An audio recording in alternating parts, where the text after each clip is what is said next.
یہ ماہ سیام آئے گا تو کیسے کیسے نکلیں گے دین سکھانے والے۔ اب تو سارا سال جو لوگوں کو ڈانس سکھاتے ہیں، رمضان میں وہ دین سکھانے آ جاتے ہیں، اور کیسے کیسے روپ اور کیسے کیسے چہرے جو ہیں وہ میڈیا کے اوپر بیٹھے وہ سارے دین سکھا رہے ہوتے ہیں، لیکن کوئی ایک بھی نہیں سیکھ پاتا، اس لیے کہ دین لفظوں سے نہیں سکھایا جاتا، دین عمل سے سکھایا جاتا ہے۔ میرے اور آپ کے آقا و مولا کی ظاہری زندگی اس دنیا کے اوپر جو حضور گزار کے گئے ہیں کتنی ہے؟ 63 سال۔ 40 سال تک حضور نے اعلان نبوت ہی نہیں کیا۔ یار کسی کی ذمہ داری ہے پوری دنیا کے اوپر اسلام غالب کرنا، حضور کا یہی کام تھا نا، پوری دنیا کے اوپر اسلام کو غالب کرنے کے لیے آئے تھے، اور تیزی کے ساتھ وقت گزر رہا ہے۔ 40 سال گزر گئے، ابھی تک دعوت دین ہی نہیں دی، اعلان ہی نہیں کیا۔ ہاں محبوب، 40 سال تک تیرے کردار کا سحر ان کے سینوں میں، ان کی روحوں میں اتر جائے، پھر آپ بولیں گے تو پھر کردار کی چمک اور روشنی اتنی ہوگی تیری بات کا انکار نہیں کر سکتے۔ تو 40 سال تک حضور کے کردار کی چمک لوگوں کو جو ہے وہ اپنی طرف بلاتی رہی، اور پھر 40 سال کے بعد حضور نے جو ہے وہ کوہ صفا پہ سب کو بلایا اور بلا کے کہا، لوگوں اگر میں کہوں کہ اس پہاڑ کی دوسری جانب سے ایک لشکر آ رہا ہے جو تمہیں کچل کے رکھ دے گا تو میری بات مان لو گے؟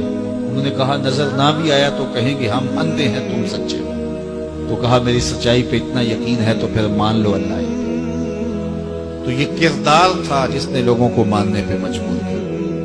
حضور آگے بڑھے تو کچھ لوگوں کو دیکھا کہ ان کی زبانیں لوہے کی کینچیوں سے کاٹی جا رہی ہیں اور ان کے جبڑے بھی کاٹے جا رہے ہیں، پھر صحیح ہو جاتے ہیں پھر کاٹے جا رہے ہیں۔ جبریل امین سے حضور نے پوچھا یہ کون لوگ؟ تو عرض گزار ہوئے ہؤلاء خطباء الفتنہ، یہ آپ کی امت کے فتنہ پرور خطیب ہیں، جن کی زبان سے نکلتے ہوئے انگارے قوم میں آگ لگا دیتے تھے اور لوگوں میں تفریق، تشدد اور افتراق کے بیچ ہوتے تھے۔ یہ منبر اور محراب کی ذمہ داری انتہائی حساس ذمہ داری، یہ خلق خدا کی اصلاح اور امت محمدیہ کو جوڑنے کا ذریعہ ہے۔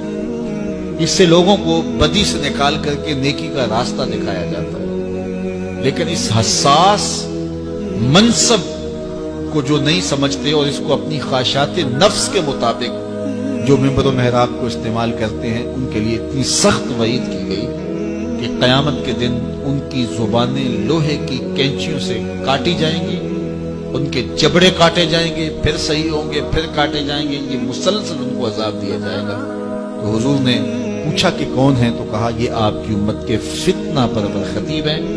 اللہ اکبر، جو کہتے تھے ان کا اپنا عمل اس پہ نہیں تھا، تو اپنا عمل جب خود ہم اس پہ نہیں رکھیں گے تو وہ اثر انداز نہیں۔ بعض لوگ ہمارے پاس آتے ہیں، جناب یہ بچہ ہے اس کے لیے دعا کر دیجئے، یہ نماز پڑھے۔ چلو میں نہیں پڑھتا، ہم نہیں پڑھتے، یہ تو پڑھیں۔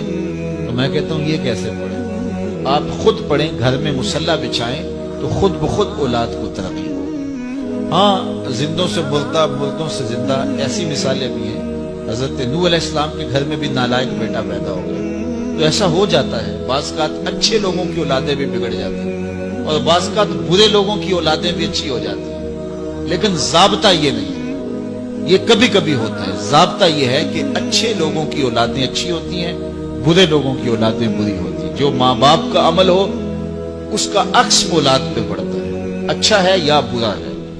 اس لیے ماں باپ کو عملاً اپنے رویے خوبصورت بنانا چاہیے تاکہ وہ منعکس ہوں اولاد میں۔ تو اسی طرح ہمارے خطباء جو منبر و محراب کے وارث ہیں، انہیں زیادہ اس بات پہ توجہ دینے کی بجائے کہ میں گفتگو کو مرتب کروں، دلائل سے مزین کروں، کس موقع پہ شعر پڑھنا ہے، کس موقع پہ نہیں پڑھنا ہے، کہاں آواز کو اونچے لے جانا ہے، کہاں آواز کو مدھم رکھنا ہے، کہاں نعرہ لگوانا ہے، کہاں نہیں لگوانا، کہاں ہاتھ کھڑے کروانے، کہاں نہیں کھڑے کروانے، اس بات کو چھوڑے، ساری توجہ وہ اپنے کردار پہ دے۔ پھر کردار کے اندر سے پھوٹ کر جو گفتگو